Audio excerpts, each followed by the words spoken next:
Hi, friends. It's Kayla Moran, and welcome back to the Let's Get Candid podcast. How's everybody doing today? Happy Thursday. Good morning, good afternoon, good evening, whatever day or time it is that you're listening. So happy to be back on the mic with you guys. I'm so sorry for my hiatus for the last 2 weeks. Things have been absolutely insane over here. If you guys don't know me or don't know where I live, I'm based in Miami, Florida. So, with the hurricanes and storm prep and trip prep, it just got kind of lost in the shuffle, and I'm so sad because I was really excited to share this episode. And I am honestly still in chaos mode with client work right now, but I was like, we're going to do it. This episode is going live because I genuinely am so passionate about this conversation. And I want you guys all to meet Brianne. And I could go on and on and on about what is going on right now, but if you follow my newsletter or my TikTok, you already know that things have been absolutely insane with client work and negotiations and been out of office and traveling. And I reflected a lot on that in my journal this morning and my newsletter last night that went live this morning about how important it is to set boundaries and be intentional. Because if you are not putting yourself first, if you are not in top form, you're not going to be able to perform for your clients. And I'm so glad that past me begged my parents to let me go on this trip to Napa with them over the weekend because I did not even know how much I needed an out of office until I was actually there. And it was so nice to just log off social media. I haven't posted anything today on my Instagram and not really be on threads either. And just really be present. I did have to step out of a tasting on Friday and I did have to work a little bit while we were in San Francisco on Monday. But Saturday and Sunday, I truly was able to just turn my mind off from work and be present with my family and drinking incredible wines. And the scenery was beautiful. The weather was amazing. It was honestly such a needed trip. And I wish it could have been longer, but we're back. And I just am so grateful that I focused this second half of 2024 on reprioritizing myself and my mental health and my wellness.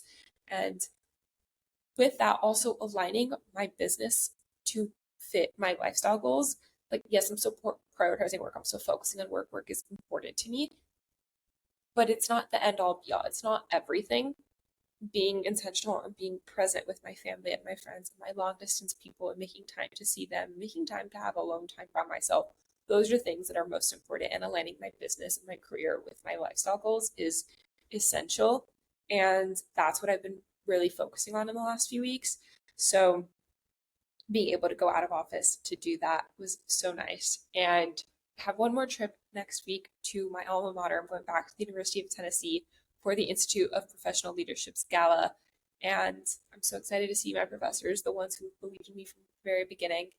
And I'm so excited to spend time with them and celebrate the incredible work of the gala and see some of the classmates. Some of them I know through LinkedIn, but none of these people were there when I was there. So it's really cool to finally meet the next generation of alumni and welcome them to the fold, because although going to UT was really hard for me, it was exactly what I needed at that time. I would not be where I am today. I would not be the attorney or the person that I am today without the relationships that I cultivated while I was there. Two of my best friends are from law school, and my professors are my mentors and my friends now, and I'm so, so grateful to them. So I'm excited to be back and get some more fall weather, and then hopefully in November I'll have probably 1 to 2 trips. Thinking a birthday trip to DC and then maybe New York. I don't quite know. Those are in planning stages. And then December, I have a couple of events here. It's Art Basel, obviously, and then we're going to Europe. So lots more on the horizon. But I love that I am making more time to travel and be present with my friends and family when I'm not working, and still making time for all of it. And the only reason I'm able to do that is because, yes, I'm an entrepreneur and I can make my own hours. But if you're not working, you're not producing. So you feel that pressure to always be on. And I still do feel that pressure, but I've been a lot better lately about, this can wait till tomorrow. I need to make time for myself and be intentional and set boundaries. And that is something that it's not always easy to do, especially with doom scrolling and social media. But I am giving myself a hard stop today. 6 p.m. We're done. And I'm going to just hang out, spend time with my family and friends. I have a charity event that I may attend if I'm feeling up to it. We'll see when the time comes. And yeah, that's where I'm at. But I want to share this conversation with you guys because Brianne is someone who does it all, does a lot. She's a PhD student, and it's a really cool PhD program. I'm not even going to try to tell you. I'm going to let her explain it. But she's in the medical field, and she studies like the ethics of medicine. And I think that is such a cool concept. And what she was talking on Threads about how what she's studying comes into play during disasters and like FEMA and hurricane relief and things like that. So I thought that was so interesting. It's such a timely conversation to have. And I just think it's really cool to see women doing multiple things. She's also a business owner. She has a clothing company and she's a creator. And she's married or getting married. She's engaged. And I just love seeing multifaceted, multi-passionate, strong women. And those are the people that I want to surround myself with. And those people that I want you to surround yourself with. So having this conversation a couple of weeks ago, it was a moody, rainy day. And we just had the best time. So I'm honored to be able to share it with you. If you like this episode, please leave a rating and review. Please subscribe to the show. Tag me, share, and let me know who you want to see next, what topics you want me to cover. I am going to be winding down season 2 in a couple of weeks and give you guys time off for the holidays and give myself a break. I'm learning again to set boundaries, and that means seasons of the Let's Get Candid podcast, but there's a lot more of me on my newsletter and on my social media accounts, and I hope to see you guys all there. Let me know what you guys want to see, where you want to see it, how I can serve you, and how I can share content and connect with you guys, because this community means the absolute world to me, and I'm so happy to be back. And I will see you guys in next week's episode of me, Brianne. So Brianne, what's something that people wouldn't know about you just from following you? Oh, that's a good one. I think people probably wouldn't know just like how introverted and shy I honestly am. Like, I think when it comes to social media and stuff, you see kind of like one side, but I'm honestly like a really shy person. I get like a lot of social anxiety that I think people just wouldn't expect. Yeah, that's like actually kind of a common answer for a lot of people. Like, they're always like, I know that I look like I'm really extroverted because I'm on social media, but I'm actually like not like that in person. And I think as I've gotten older, I've become a lot more introverted. I definitely was an extrovert as a kid, but as I've gotten older, I feel like I wouldn't say shy or like socially anxious for me, but definitely just like I'm tired and like I just don't have the energy to like deal with people or like be social if my social battery is running low. What made you then start social media?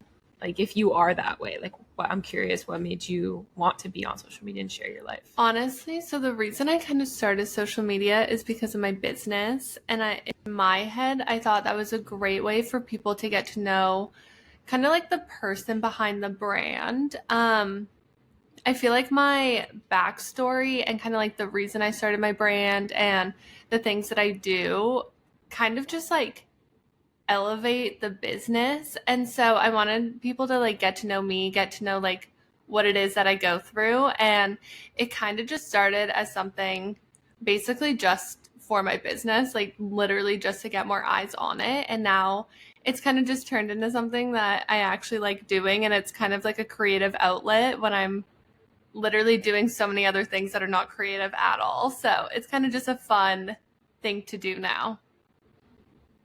Yeah, no, I totally get that. It was definitely my creative outlet in school, in college, and law school as well. So tell me a little bit about your business. What prompted you then to start a business? And did you always know you wanted to be an entrepreneur and have your own business? Yeah, so that's one of the questions I get asked the most. And I had no idea that this is what I wanted to do. Honestly, like I always tell everyone, I still don't even know if it's what I want to do. Like, I don't know what I'm going to be when I grow up, I guess. I think it's stupid that we have to know at 18 or 20 or whatever. I like that you're like, I don't know, I can change my mind I'm like, tomorrow. I have no idea. Like, I'm literally 27 and I'm like, I could do whatever I want to do. Like, I have no idea. And so I own a clothing brand called Helfrich Collective, and it's basically like a lifestyle loungewear, activewear type of brand. But I started it 3 years ago, almost four, basically because my mental health was really declining. I obviously was in lockdown from the pandemic. I got rejected to med schools, so many med schools I got rejected from. And for anyone who's ever kind of worked their whole life towards a certain goal, like everything I did was to get into med school. Like all my extracurriculars, all my classes, all my preceptoring, like everything was for this goal. And so to not get it, I felt very lost and very confused on what I was supposed to do. And I literally said to my mom, like, I just want to raise awareness for mental health because mine was not good. And I felt like from the outside looking in, a lot of people kind of thought like my life was the best. And I went to school in the States, even though I'm Canadian, and I like had this trajectory and this goal and all these things. So I made one hoodie. We donated to mental health. We raised awareness for mental health, and everyone just really, really loved it. They loved the quality of it. They loved the mission behind it. We donated and kind of shared my story, and I just never stopped. I just kept doing it. So It's funny you say that because we're the same age. I turned 27 in November, and for me, like that pandemic era, I was in law school and lockdown happened, and my mental health was absolutely in the toilet. And that's when I started sharing more of my life on the internet because, similarly to you, people thought my life was amazing. And I'm like, I'm stuck in a state 3 states away. I don't know anybody here. I'm not getting along with people here. And I also can't leave this bubble. Like, I have never been someone who does homework in my bedroom. Like, I've never had a desk in my room. I would always do dinner, like homework on the dining room table. So when in lockdown, I had to do it in my bedroom because I couldn't go to the library anymore. I couldn't function, and I was struggling a lot. So social media became my outlet, and mental health has always been something that I've struggled with. And part of why I started the podcast was to share my story and share other people's stories and show that just because we show up one way on the internet and we are outgoing, we are happy-go-lucky, and like we love connecting with people, doesn't mean that we don't have our days and we don't struggle. Totally. Like, I'm actually not having the best day right now, but I had this commitment and I knew that this would be an incredible opportunity to get myself out of funk because I get to talk to someone that inspires me, and that's the whole purpose of this, like we all have our things and I want people to know that. So I appreciate that was the reason why you started this. And I love that you, from the beginning, also set out to donate to a worthy cause. I think a lot of people start off with that. Like, I'll do that eventually. Like, that's why I want to do it. But they don't actually do that from the beginning. They care so much more about profits and making money off of it.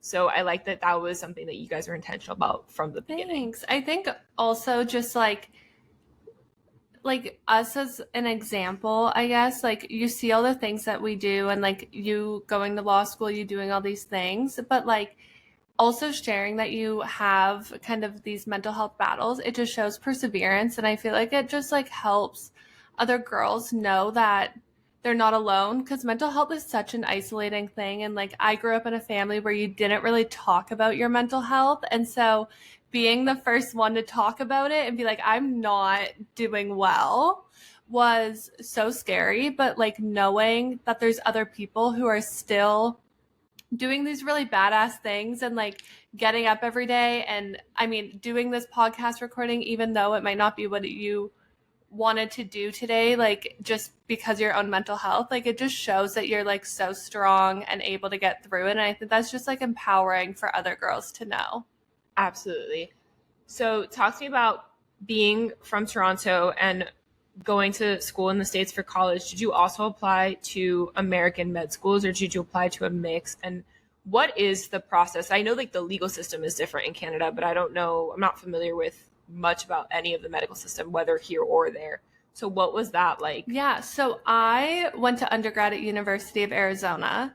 So that was so fun and so cool. I'm originally from Edmonton, which is like in Alberta, other side of Canada. And going to an American university was like the most wild thing ever. I was in a sorority. We had also University of Arizona too. Had Greek row. My parents came. My dad loved it. He like loved the frats. Like he thought it was so fun. Oh, same. So it was just such a cool experience.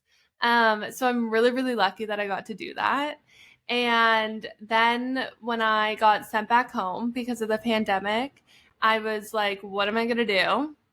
When I didn't get accepted to med school, I knew I still wanted to pursue higher education. At the moment, I thought it was just going to kind of be like in the interim, and then I was going to reapply to med school.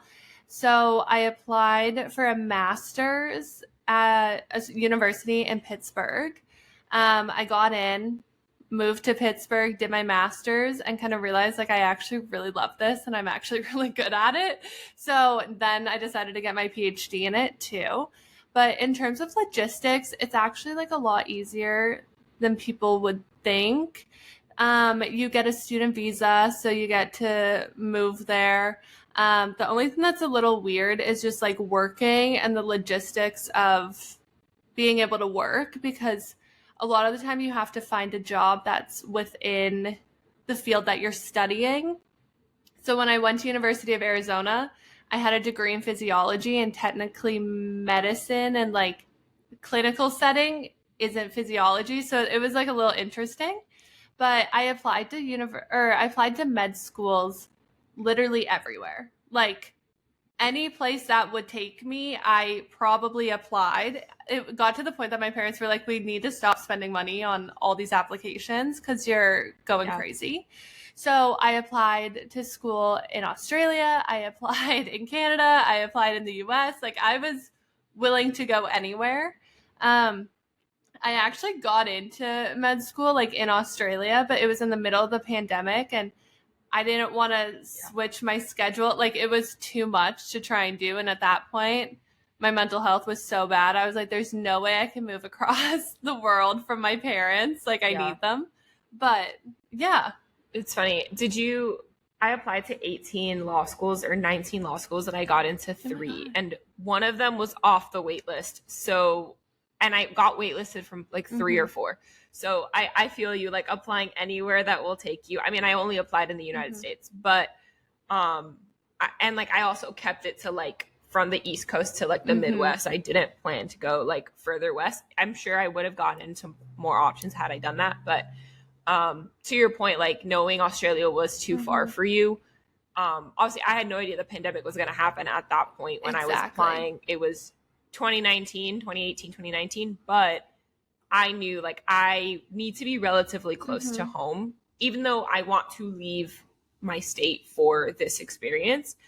I'm curious for you though, did you always know you wanted to go back to Canada to practice, or were you going to work wherever you went to school, wherever you got an opportunity? Yeah, that's a good question. I feel like a little bit of both. Like to me, Canada's just like home, and I feel like good and safe, and like this is just like where I'm from. So I always kind of had this like sense of maybe I should go back. But especially, I mean, now like getting a PhD in bioethics, it's much more of an American type of field. Like there's a lot more jobs in America. So I literally was talking to my fiance the other day. I was like, do we move? Like I was like, do we like pick up and kind of move somewhere else? So it's not something I'm opposed to. Like I love moving to new places. I love trying like new environments and stuff. So it's kind of fun for me.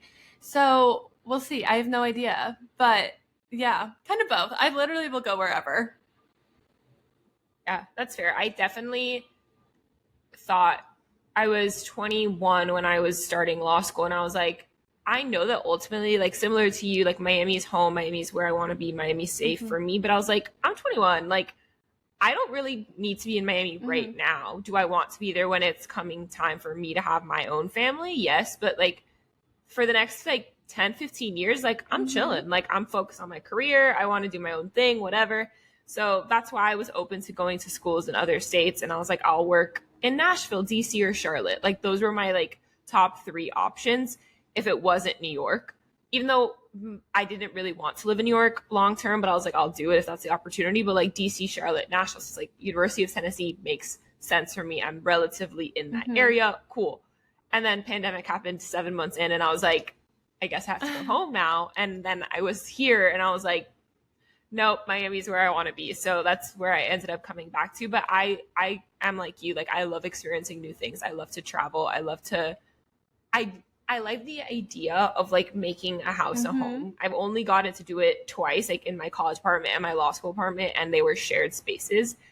But I'm dying to do it for myself, like my own home. Like, I live at home with my parents right now. I'm like, I'm dying to have my own space to decorate and like make it homey and like do my thing.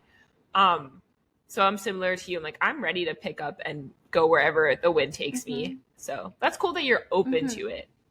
Hopefully he's able to like also like be flexible and stuff. And like I feel like it's just such a good experience and opportunity. And like, I've grown so much and in different ways from leaving my hometown. Like, I feel like I'm a very different person. Like, even just going to undergrad in a different place and like being around people from so many different walks of life compared to like my small little town that I've like grown up in. Like, you grow and you become a different person in like a good way, I guess. And so, yeah, I'm like so open to moving wherever I need to move to. Yeah, that's definitely a good thing. And it's, I think, a rare quality nowadays. I think it has made us, like the pandemic especially, has made us all a lot more homebodies. And like, people are kind of unafraid to travel and try something new because, you know, for a lot of reasons, like people are just like afraid of putting themselves out there or maybe getting stuck somewhere else or not having the comforts of home.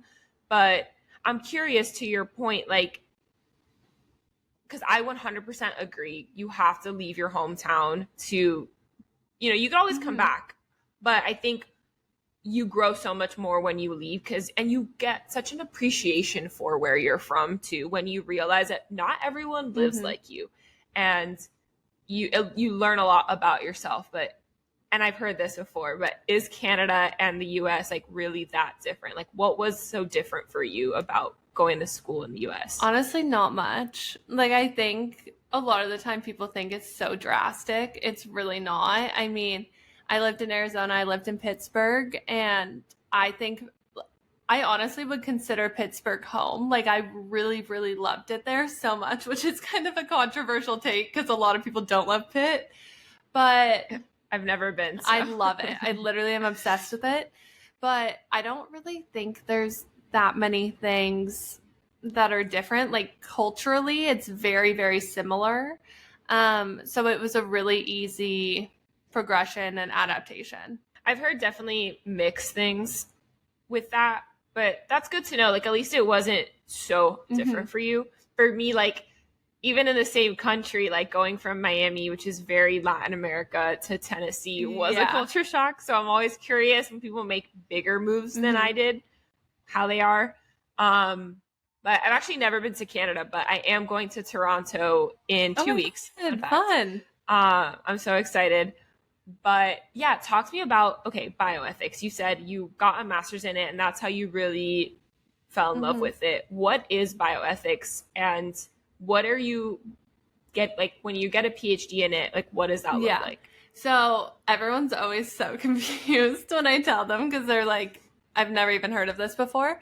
But basically it's like the ethics of healthcare. So kind of when you're in a hospital setting, like end of life or decision making, pediatrics, like kind of those ethical things that come up when you're in a hospital setting, or global policies, like for example, the pandemic, like how do we ethically allocate resources? How do we do all this? And so that's like really interesting to me. It's still in the medical field. It's just like in a different perspective, which I thought was kind of fun. And I always said that if I were to become a doctor, my biggest thing would be patient care. And like, that's really what I thought I'd be really good at. Like, I'm not very good at math. I'm not the smartest person, but I'm like, I would be a really good doctor because I'd have really good like patient awareness and just kind of that ethics of it. And so being in a field that is literally all about that is something that I just naturally just love. And so when I get my PhD, I can work in a hospital. There's like clinical ethics. You could do more organizational ethics, which is more like the ethics in the business realm. I personally love healthcare, so I'm going to do something in that. But my goal in life is to work for the WHO. I want to really just like help make global policies and like help with that kind of thing. So fingers crossed, that's like what the end goal hopefully is. Yeah, no, I totally agree. And it's also something that people often forget about. You know, I see this a lot with lawyers too. Like law firms will hire the top of their class, like the top 3%, 5%. They don't really want to look below that because you have like they want the smartest people, but the smartest people aren't necessarily the ones that are the most personable or fun or really know how to talk to clients and talk to other coworkers. And like that is a really big part of your job. And especially with doctors, like I'm sure you've seen like the TV shows, like what's the one where the doctor's autistic? I think he's on the spectrum. The Good Doctor. Is that what that's called? And it's like he sometimes he misses social cues, and like that's a really big part of taking care of your patients and working with clients and working with opposing counsel and like collaborating on a team, like understanding the other people around you that you're it's not an isolated role, much like the schooling aspect of it is. So I think that's really cool that you recognize like that is actually where my value is, and finding a field that you can really pursue that and focus on that, I think is really cool. Do you think the pandemic, I wonder if you've been asked this before, do you think the pandemic and like the ethical issues that arise in situations like that made you pursue bioethics more? Or like, would you like have pursued a different type of master's program had that pandemic not been happening? Honestly, great question. I don't know if it necessarily pushed me to pursue it. It's definitely something that we talk about in courses all the time, and we kind of look at it like, I mean, it's a prime example. Like it literally changed the world for everyone. But I think it was always kind of something that was like in the back of my brain as a like for a field, because like I said, just I always like the patient care aspect, like that was like that was my claim to fame. I was like, I might not get into this med school because of my MCAT score, but like I promise you I'll be such a good doctor because of the way that I view patients. And I always say like no one goes to the hospital for fun. Like no one's going there to have a good time. So like there's so many other things that you have to consider. And so it was always something that I was like, okay, well, if I don't get into med school, maybe I do this, because honestly, I thought it was going to help my med school application. Like I thought it was going to be something they were going to be like, wow, look at you, like so good. And then I just ended up loving it and just like continuing on. But yeah, the pandemic's definitely an interesting thing in ethics, but I don't know if it necessarily like pushed me to go into it. No, that's totally fair. I think for me, it allowed us to be more remote in a profession that is very traditional and very, you know, they stick by the books and they're not in person and, you know, very old systems, and having to do things in a new way without any other option. Like they had to figure it out, and very quickly it opened the doors to like, there's other ways to practice law, and there's other ways to practice medicine. There's other ways to do things that have traditionally been done only one way for a very long time. And I don't think I would have opened my law firm, especially not so early on, had I not been able to do it completely virtual. And like been an entrepreneur so early on, had I not had the ability to work with people that I was meeting through social media that didn't necessarily live where I lived, because I was gaining experience and clerking and networking with people that didn't live in Knoxville, Tennessee, which like is a very limited place. Like there's a great hospital and there's, you know, great schools, but like there's not a whole lot to do there besides football. So, and like the Smoky Mountains. But no, that's definitely interesting. I've always wondered that, because I also see, like, I have a lot of friends that are in the medical field, whether it's dentists or doctors, or they end up becoming PAs because med school didn't kind of happen for them, but that they did do a master's in between. It makes it easier to bridge the gap because they don't often get into med school on the first try, which is very different than law school. I also don't know if I didn't get in the first round, I think I would have applied one more round. But I don't know if I would do multiple rounds the way I think a lot of times doctors and dentists do. And then they're like, okay, I'm going to go get a master's to supplement. And I'm like, by that point, you still have another 8 to 10 years of school and you're still doing this. I don't know if I would do that personally. Same. But that's interesting. What was the support aspect like for you? From your family? I don't know if your fiance was around at that point, when you guys were, if you were dating, but what was that like on an emotional level? Recognizing, okay, maybe med school isn't for me, but there is this other option. So my family is very medical. My grandpa created an antibiotic that literally saves billions of people's lives every year. They use it in the hospital. So my uncle's a doctor, my cousin's a doctor. That's just kind of what I was brought up in. And so I think one of the things that was also kind of tricky for me is figuring out if I actually wanted to go to med school for myself or if I wanted to go because of kind of my family's accolades. And I felt like this is the pressure that I feel. And so my mom was actually the one who said, you didn't get into med school this time. Let's find you a master's program to up your credentials and to also stay in school. Because I think if you take a time off, would I have gone back? Maybe not. So basically, she was the one that kind of put me into that program, gave me kind of that idea.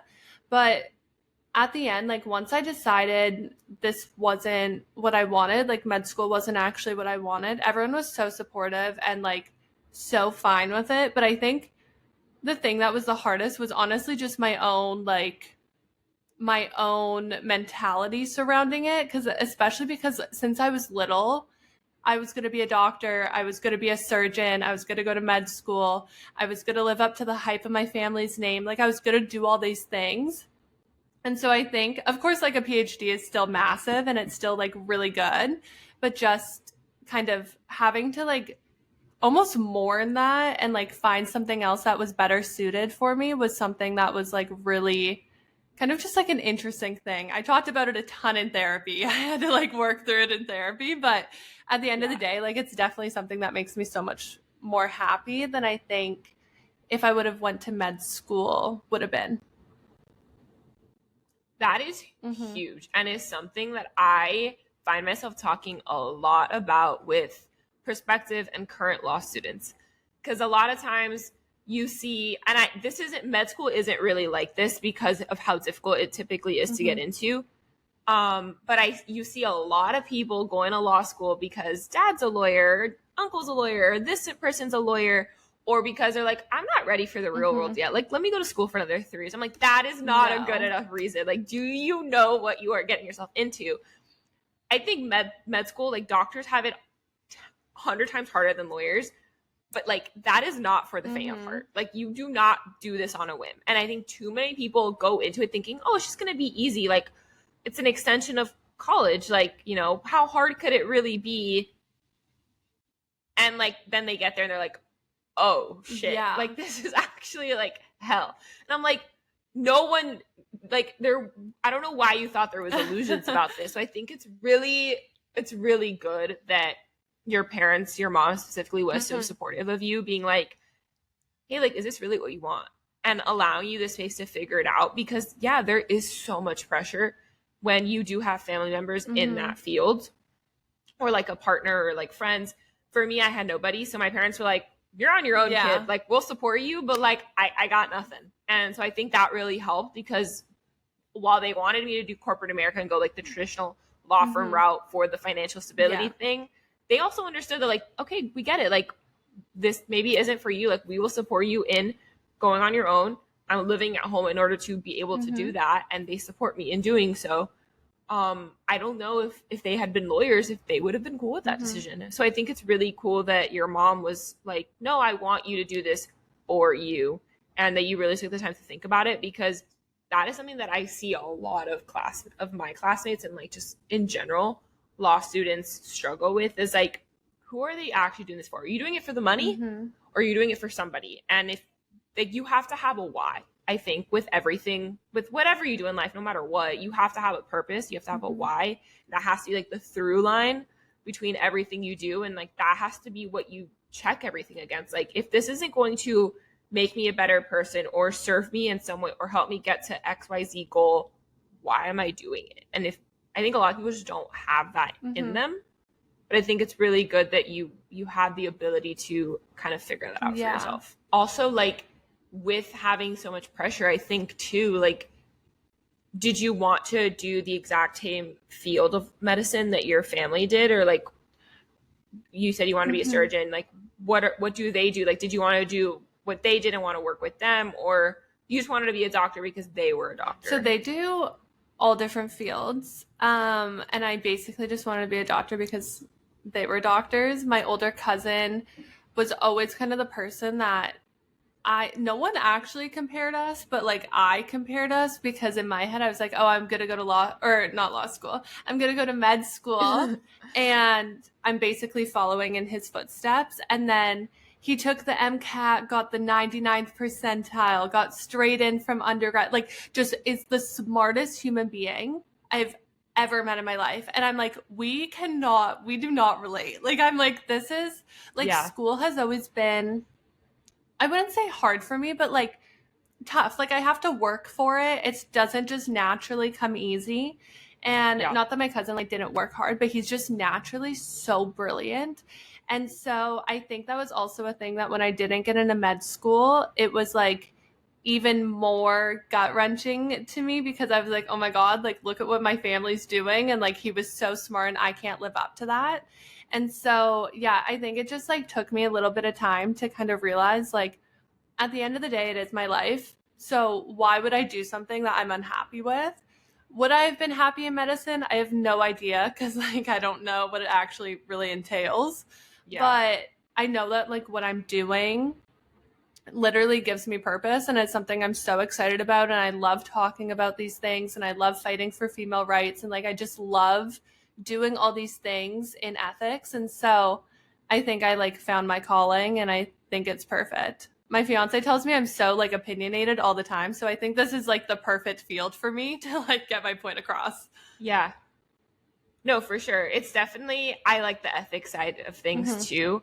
Actually, I had a law school mentee of mine this morning be like, can I actually get in trouble? Like, there's like this thing called unauthorized practice of law. Like, if you're acting as a lawyer, but you're not actually a lawyer, like you could get in trouble really bad for that. She's like, can I actually be like representing myself in my own brand partnerships? Like, if I'm a law student? And I'm like, as long as you're not holding yourself out as a lawyer, yeah, you're fine. But like the ethics, like those are the things that she's like, I think I'm getting too in the weeds about the ethics of it, because like I'm studying ethics right now for like part of our licensure exams.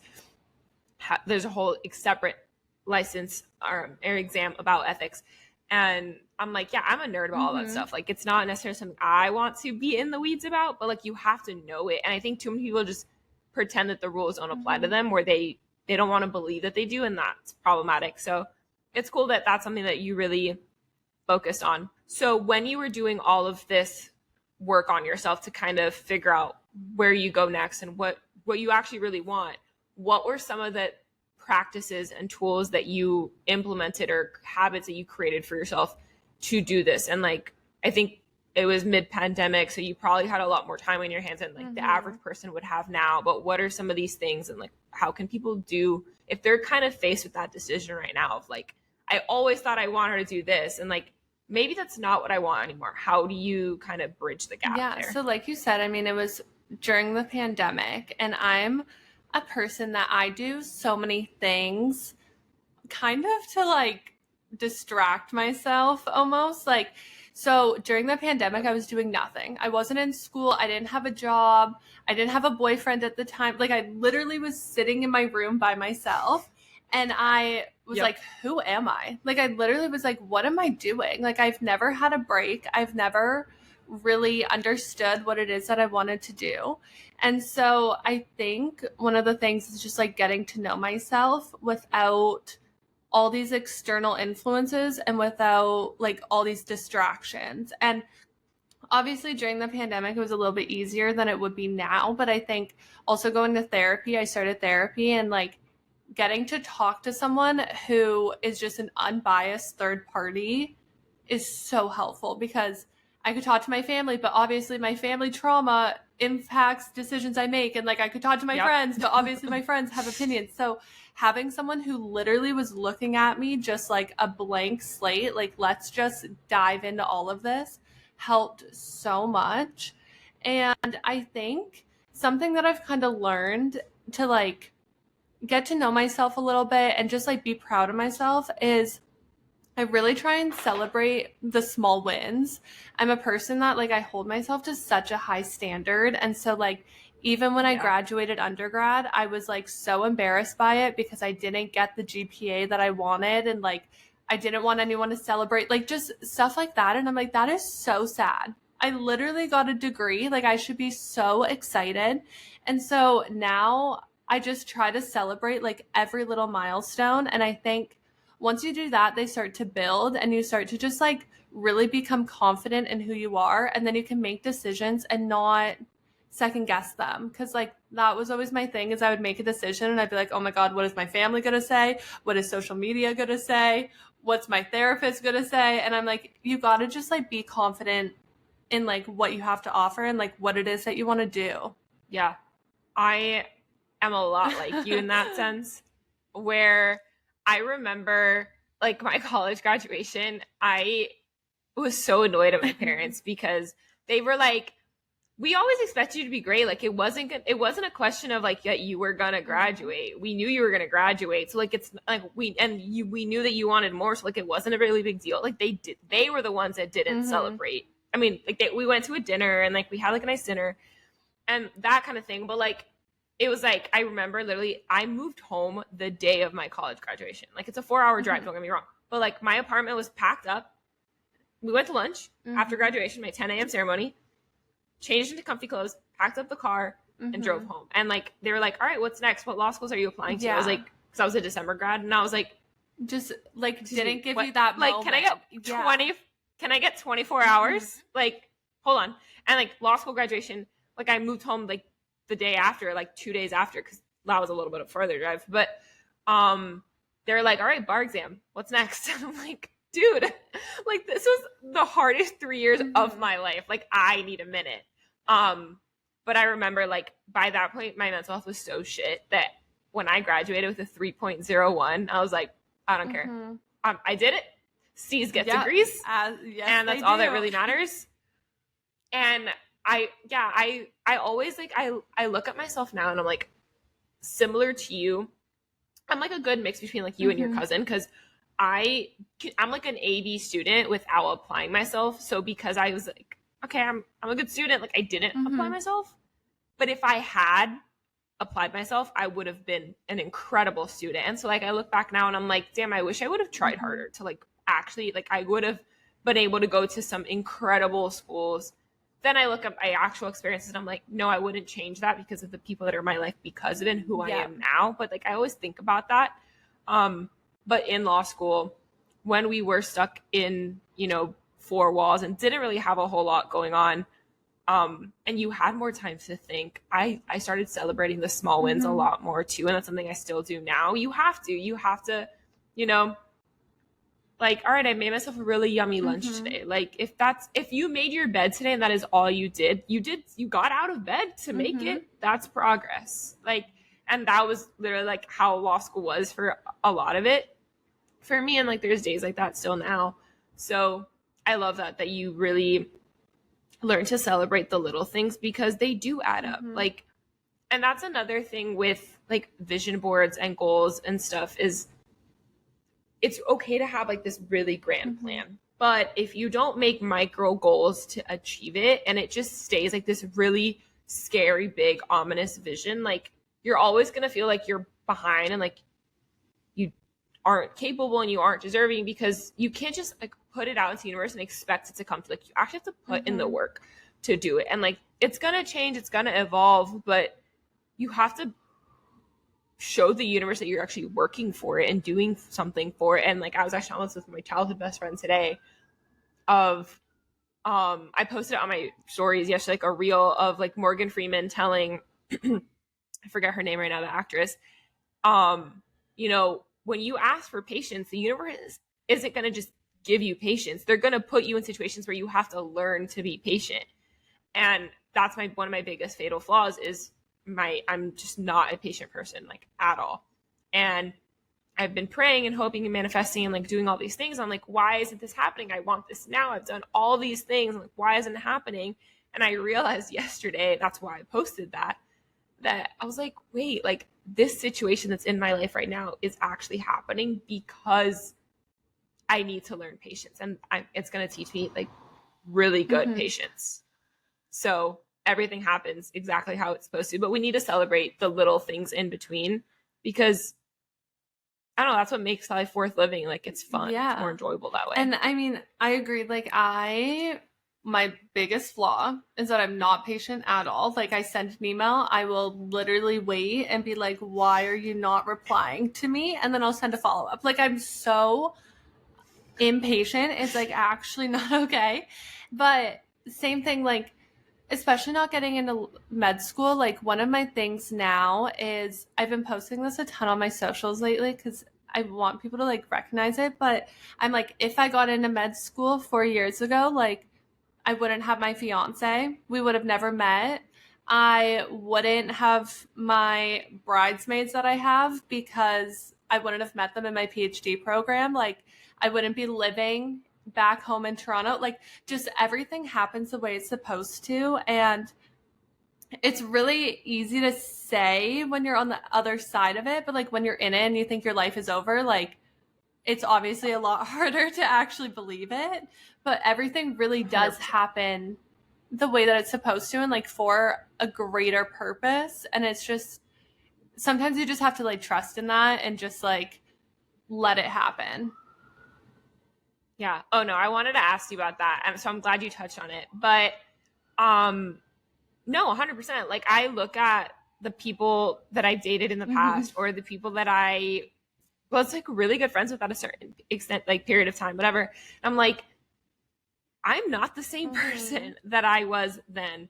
And if I had gotten engaged or gotten married to that person, or, you know, have done whatever XYZ thing I had said I was going to do with that person, like, I wouldn't have all these things. Like, if I had not gone to law school exactly when I did, where I did, with the pandemic, and like made all the mistakes and things that I had at that time, like, I wouldn't be where I'm at today, and I wouldn't have the people in my life that I have now. And like what you said, and like, yeah, it's always easier to be like, what if, but we can't live that way. Like, that just, we have to take like the good, bad, and the ugly for what it is and like learn from it. There's a lesson there. It wouldn't have happened without it. And it sucks, but like, there's a reason why it happened, and you have to accept that and just move on. Yeah, I look at like the people in my life now, and with the exception of like a very select hand, the closest people to me now are people that I've met in the last 2 to 3 years since I've been back home, because I've done a lot more work on myself now. I go to therapy. I'm a lot more conscious of my faults and my mistakes and my bad habits. And I'm a lot more trusting of myself to make decisions. I'm a lot more forgiving of myself and others. I'm not so exact. It's like, I used to be very like, it had to be black and white. It had to be logical. It had to make sense. And like, to this day, I'm still the friend that people come to for logical advice. And I'm like, my life is in shambles. Like, I'm not the right person. They're like, you're really good for other people. For yourself, that's a whole nother story. That's why you call me. But like, for other people, I'm really good at giving logical advice. But I wanted to ask you that, like, how do you think like your life has transformed being in a PhD program, it not being what you thought you were going to do? And, you know, how did you, and like, then to that further, like the meeting your fiance, meeting your bridesmaids now, like, these people have transformed your life and changed it in so many ways that you wouldn't have had. Like, how did you find those people? Because I feel like it's really hard to be a strong, independent woman who has their own thing going on and find a supportive partner in this day and age, and then not even bringing in the social media part. Yeah. I mean, so like when I didn't get accepted to med school, I also like was struggling with like disordered eating, and I just got broken up with to someone who I like literally was with for like a month, but I thought we were going to get married. I don't know. It was like a wild thing. Yeah. Those hurt so much more. Those Broke my heart. But so anyways, that all happened. I'm not even being dramatic. I thought my life was over. I thought I had no purpose. I was living in my parents' house again. I was just really stressed out. I was like, I have nowhere to go for school. I have no path. Like, I'm going to die in my bedroom, in my childhood bedroom. Like, I was like, nothing's going to happen to me. And because all those things happened, like I started my brand, and because of my brand, I got to do really cool things, and I have all these accomplishments for it now that are just like crazy that I never thought would happen. I'm on your podcast, which wouldn't have happened if I didn't have all these things happen. Yeah. So that kind of like gives me comfort a little bit, especially because I'm someone who I have everything planned out like to a T. Like, if you saw me trying a wedding plan right now, you'd be like, this girl's nuts. Like, just so like calculated, type A. So to have things happen that I'm not expecting, like, flip my world upside down. But in terms of kind of like finding a partner and stuff, I think I always say like when I met Dean was after all of this happened, and I went to therapy, and I really got to know like who it is that I want to be with, and like what qualities I want in someone. And it just naturally happened. Like, I know that that's not what anyone wants to hear, because you're like, don't go look for it and it'll happen for you. But that's honestly true, because I literally moved to Pittsburgh like 3 months later, and I wasn't looking to find anyone in my hometown because I was like, I'm about to move. And it just happened exactly how it was supposed to. And I think when you get to know yourself and you get to know kind of what you want, you exude that out into the world, and you're going to find someone who matches that. Like, the person that broke up with me when I was like starting my brand, in that moment, I was actually like a chaos human being. Like, I was so flustered with everything. I wasn't like putting out the best energy. And so it makes sense that I would have attracted someone of that caliber. Like, it makes sense. Like 100%. Attracts like. And so after doing the work on myself, like, I really found someone who matched every single thing that I was like working on, and every single thing that I was trying to find in a partner. And it just worked so well. And luckily I'm with someone who like, he knows I'm very independent. I'm very strong and opinionated, and like loves that about me, as opposed to someone who people I've been with before who were like, like, you gotta simmer down, or like, you're too dramatic, you're too much, all those kind of things that we all hear. So yeah, 100%. It's funny. We have a lot of parallels. So I'm also very opinionated and very like independent and strong. And like, there's some times where I'm like very much a planner, and then I'm a Sagittarius. So then there's other times where I'm like, I need to like, you're making me feel trapped. I need to go. Like, I can't do this.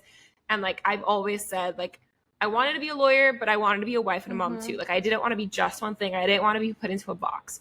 So to attract a life and also a partner in that life that allows me to be all those things, like that's hard. And when I was in a much more chaotic period of my life, I would attract obviously emotionally unavailable men. We all do it. Been there. But because I was emotionally unavailable, and then I had put a lot of work on myself. And so I thought, okay, I let go of things in my life that were going to block me from attracting the right person. So when I was open to it, and I finally let go of all these other things and done all the work, I met somebody last year, and I was like, oh, great. Like, this is finally, like, it's going to work out. But it was like what you said of like, he never outwardly was like, you're too much, you're too this, you're too that. But it was definitely like, he liked it at first. And the more he realized like, oh no, there's a lot more of it than I'm even seeing. Like, that's how it always goes. Yeah. He was like, yeah, no. And I was like, time to go. And so, but I was in and it was only 4 months. And we had our entire life planned out. Like, I thought this was it. We had it to the T. And so when that ended, and I was the one that ended it, I thought my life was over, and like it was going to go up in flames, because now what do I do? And it's like, hello, did you not just build an entire business? Did you not do all these other things? Like, you're going to throw it all away because that one relationship that you didn't even want anymore, like, you're the one who ended it. And I was in such a chaotic place. I attracted people that were super chaotic. Basically, like, I was in like this really chaotic period of my life, and it took several months of removing that energy and those people that were causing it from my life. And sure enough, like, right when I'm like literally was saying like, all right, I'm finally clear of all of this, I'm focusing on me, business is starting to pick up, second half of the year is always busier, blah blah blah blah blah, I got a phone call from my friend, hey, come to this event. It's like a wellness, like, coffee and chill. I don't know if you've seen it, like the cold plunge thing. And she was like, come to this event. It's like 8:30 on a Sunday. I was like, excuse me, I'm not awake right now. Why are you calling me? She was like, get your ass to my boyfriend's house right now. And I was like, excuse me, what? Oh my God. And so I get in the car, just completely like not thinking anything of it. Yes. I'm in a bathing suit. I look like this. Nothing in my head. I'm watching F1 on my phone. I am not paying attention. There's a man sitting next to me. Don't talk to him for like literally the first 2 hours. Like, barely. I like barely engaged with the man at all. All of a sudden, we're like sitting at Soho House, and he like accidentally puts his hand on my leg. Like, he like leaned over and like it like was touching me, and I was like, and he like, I looked at him, but he didn't move it. So I was like, I'm not gonna, like, I mean, it doesn't bother me, but like, I was I'm like, not gonna move it. Okay, weird. Like, what is, and like my best friend and her boyfriend are like in the pool, so they're not watching any of this. And I was like, so I guess like I'll talk to the guy, and then here we are. But I was like, and we joke about it now. It's like, I was just not at all. And he's like, the reason, like, and like she said it too, she's like, that's how it happens. Like, literally, we weren't trying to set you guys up. We were not trying to do anything. He was visiting for 4 days, and I tried to get you to hang out with us 3 different times in this long weekend, and because it's 4th of July, and like, you wouldn't come out anytime. So like, I like, even if I had the thought in my head, like, I was like, okay, this is just not gonna happen, like, whatever. Sure enough, like, the one day that like she stopped trying to like do anything about it, it like naturally happens. But it's like, to your point earlier, like, I asked him, I was like, do you think I'm more type A, like have to have it all planned out, or like am I more like spontaneous and go with the flow? And he was like, because you went to law school, I'm gonna say that you are type A and like very like on your shit, and like you have to like have it all figured out. But because you went the non-traditional path and have like done things very differently, I'm gonna say that maybe you're a little bit more spontaneous than like you like to let on. And I was like, 100%. Like, I need you to give me a safe, controlled environment to. Yeah, I was gonna say, is he more type A, or is he super chill? Like, Dean is like so chill. That's a good question. That I'm like, I mean, not so chill, but like, just, I plan everything and he just kind of goes along with it. And I feel like that's honestly a good balance, because if we were both so type A, I think we would like get annoyed at each other all the time. Or if he was so chill. Yeah, if he was like, I don't care, I'd be like, you don't care? Like, I'd be like, yeah, choose something. Yeah. That's a good question. I think we're both a good balance. Like, his career field kind of requires him to be like, he lives in 30-minute increments of his day. And like, if you are not penciled in, like, he really doesn't have time for you. But he loves to travel, and he likes to do all these, like, he loves skiing, he likes like extreme sports and like doing crazy things that like someone who is very like by the book wouldn't really be. But he's like, his job forces him to live by the book, I think. So when he's on his free time, he kind of is like more But I basically told him, I was like, I need you to, like, I will give you my availability and you tell me what you want to do.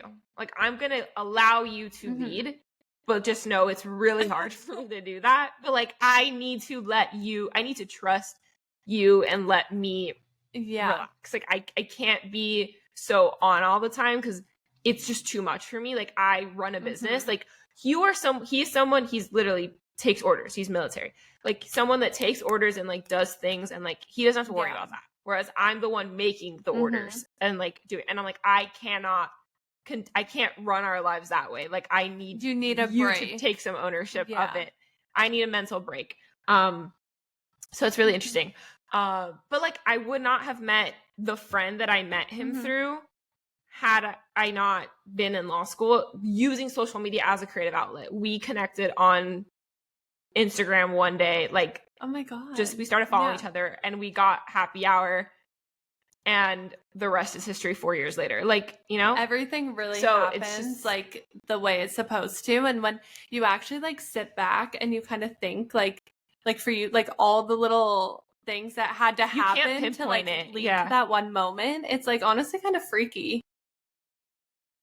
It is. Like, there's no one moment where you're like, that's why that happened. It's like all of it led to, like, so many things had to happen. Like, her and her boyfriend, like, they went to the same high school together, but he's 3 years older than her. So, like, they weren't really close in high school. They, like, knew of each other.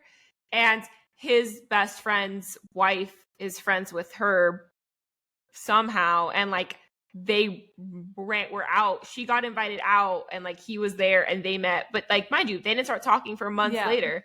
Like, they met in the fall, like winter, and like they started dating in the spring. Like, you know, and he knows this guy through his roommate who was army buddies with this guy. And it's like, so like, again, like it's like all very like crazy.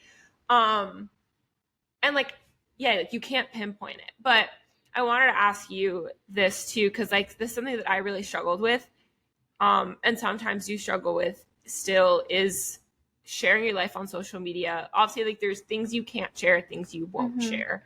We all need to have that like private, not secret. We need to have some things for ourselves. But how do you, I hate using the word balance, but I guess navigate having your life on the internet with having a life that is private and sacred, and for you guys, you and Dean, you and work, obviously, you know, all these other things, because you're not one of those people who shares everything on the internet, which I personally love and appreciate. And I've actually started sharing a lot less than I used to, because I want to keep things for me. So how do you navigate that? And like, is he supportive of that? Is he cool with that? Like, I'm always like curious. Oh yeah, he loves it. I mean, he calls himself Deanie Downloads because he thinks anytime he's in a video, like it goes viral, which honestly, like it does happen. So like, that's annoying. But I mean, even when I had my podcast, because I had a podcast for a long time and I kind of decided to just like let it go. I just had too much on my plate. I couldn't do it. But I always said, like, I wish I was like a secretive person. Like, I want to be a private girly, but I literally can't shut the fuck up. Like, I literally tell everyone everything. I meet someone for the first time. I'm like, oh, did you know that in 2004 I did that? Like, I just love, I don't know why. Because I'm like, it's not even like it's anything that fun. But I'll be like, oh, I had eggs and toast for breakfast. And everyone's like, okay, like, why do we need to know this? But I think I had a chocolate chip cookie for breakfast. I saw that on your story and I was so jealous.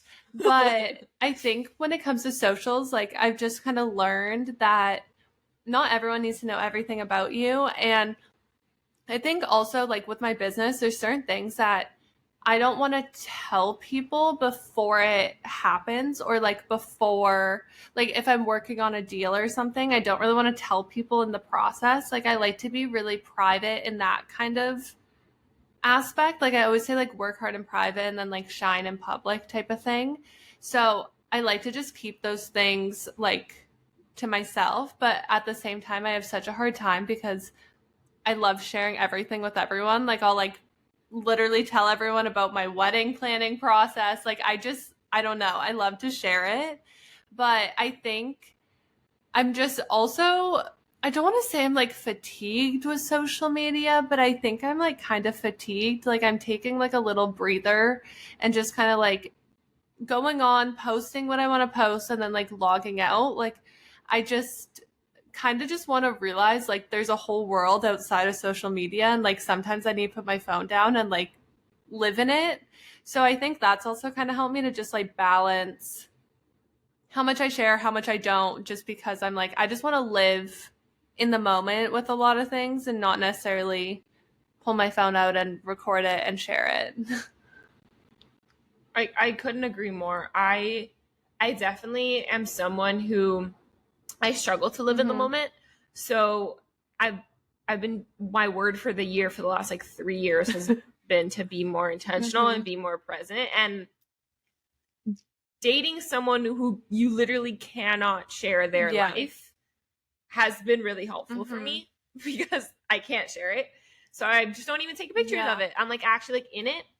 And so that has started to translate more into other aspects of my life. And it's like, yeah, I want to like, I'll take pictures and then I'll post it the next day. Like, or, I'm like, you take the picture. Like, I don't want it on my phone. I don't want to be on it. I want to, because then if I open, then I see all the other notifications that came in, then I have to check it. And like, then I can't put the phone away until it's like, no, I just want to like enjoy where I'm at. And I think I'm a little fatigued with it too. I'm not going to lie. I definitely find myself scrolling less, especially TikTok. Like I'm losing brain cells because they're so short. And like, I don't want to do that. I find myself skimming everything because it's like, we've made it like so instant. And I literally like, other than work, obviously, like when I'm like reading a book for fun, I'm like, I don't know what it's you can't like like, concentrate I have to read it again. and I'm like, this is not a good thing. Like I should not be bored like a page in. Like yeah. We don't get to you don't enjoy anything anymore because it's like cool to complain about everything. And I'm like, I do not want to hear someone complain about their flight literally getting delayed or the restaurant, the server being, it's like, then don't talk about it. Like there's a saying that my mom always said growing up, like, gallerita te ves más bonita. And I would be like, that's so rude. Like, I'm like, it's basically like, you look prettier with your mouth closed. And I was so insulted and offended by that my entire life. But the older I get, I'm like, honestly, true. Like, I don't need to say something. Like, it's not important. It's really not that deep. But so I've like gotten to be a lot more intentional with what I share, and it has been really nice. And I appreciate that because you are so busy, you have so many things going. Like either you are intentionally that way, or you just choose like, you know, or you just don't share it because you don't have the time to. But I like that it like, so when you are on and when you are choosing to share that, it's a more powerful too. It's like, oh, she wanted us to be a part of that moment with her. And I want people to want to be a part of the big things. And like the little things, like you don't need to know the minutia of my day to day. Like that's not and fun. Honestly, I mean, some people post like day in the lives and they're so fun and they're going all these places and all this stuff. I'm like, I literally woke up, went to the gym, and I've been sitting on the same chair looking at my computer all day. Like no one wants to see this anyways. And I'm boring. like, no one actually wants to know like what it's like writing my papers. So I'm like, I'm just not going to share anything right now until I have something that I feel like is worth sharing, or I just have something to say. Like sometimes I just don't need to say something just to say something. More people should take that advice. But yes, I 100% agree. No, I think it's cool too. Like, yeah, like dissertations. Like I had to write a mini expository, like a 30-page paper to graduate from law school, but my school required it. And I don't know how you guys did it because that was hell. And that was only like, we had 2 years to do it. Like you guys have, it's like, I mean, depending on the PhD program, it's like multiple years. Like that's like literally all you do for several years. So I give you guys props. I don't know how you do it, but this has been so amazing. If you could give, like, I think like now that we're both like in our late 20s and like we're in these chapters of our lives that like past us probably wouldn't think we would ever be in. What is like one piece of advice you have for someone who is like, you know, that version of us 4 years ago, like, you know, early 20s, like graduating from college, figuring out like, all right, I have the rest of my life in front of me. Like, where do I go from here? Like, what do I do? Like, what's your biggest piece of advice? As annoying as it's going to sound for me to say this, because if you're actually going through it, you're going to be like, okay, that's enough.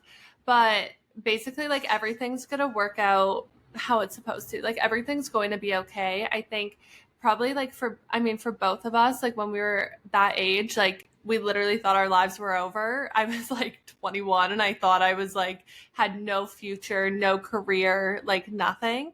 But everything is going to be okay. You are going to land on your feet. You are going to figure out what's important to you, and it will work in your benefit. Just in that moment, it's really hard to like think about that. Yeah, it's true. It is annoying to say and it's annoying to hear, but it's the truth. Like, you just have to trust it. Yeah. This has been so incredible. I'm so excited for you to see, like, you know, everything that you have going on, the wedding, the dissertation. Hopefully it's going well for you. I know that is a process in and of itself, but I appreciate you so much taking the time to come on the podcast and chat with me. Thank you so much. Thank you. And I will see you guys next week.